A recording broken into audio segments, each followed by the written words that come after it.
Hello， 大家好，我是喵喵。今天我们要介绍的就是小鸟养宠物。先给你们看字，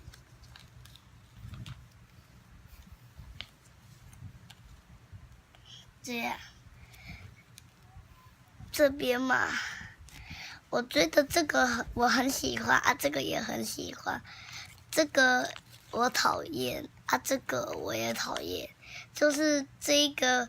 建屋顶的我也很喜欢，但是这个我是抽到第6号。你看，再给你们看这边，这里呢，它这边就有一些小鸟的地方，超可爱的。然后第一个，我们先介绍小鸟屋子，这里可以拔起来的，你可以把它当成，你可以这样或是这样当成小鸟睡觉的。看小鸟就可以这样子睡觉，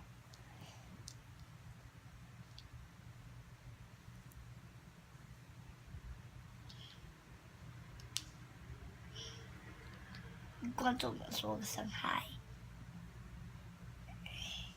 然后这样子，小鸟，这第2只小鸟，小鸟有看得清楚吗？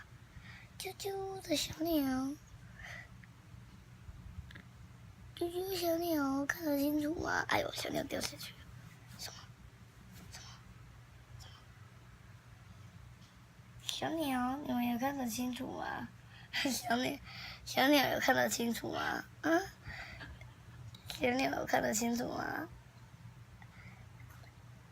？OK， 给你们看。接下来就是饲料。这是饲料，小饲料 ，OK。所以现在鸟可以放进去里面休息，掉下去，掉进我的屁股里面，就是这样。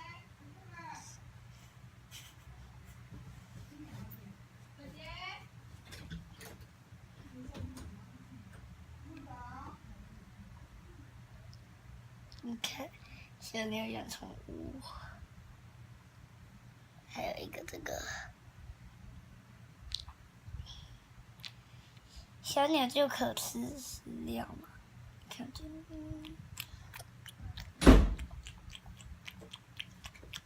超可爱的，对不对？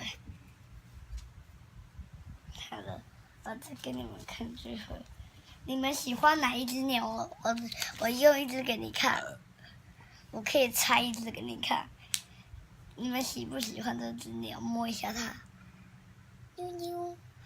好了，就这样子喽。小杰的频道，以前我是四神木木，但是我大姐把四神木木那个名字太难写了，所以就改小杰的频道了。因为小杰的频道比较好，所以我还是同样的人，就这样做。再见，记得订阅我，也要按赞哦，拜拜！要订阅我80个哦，拜拜。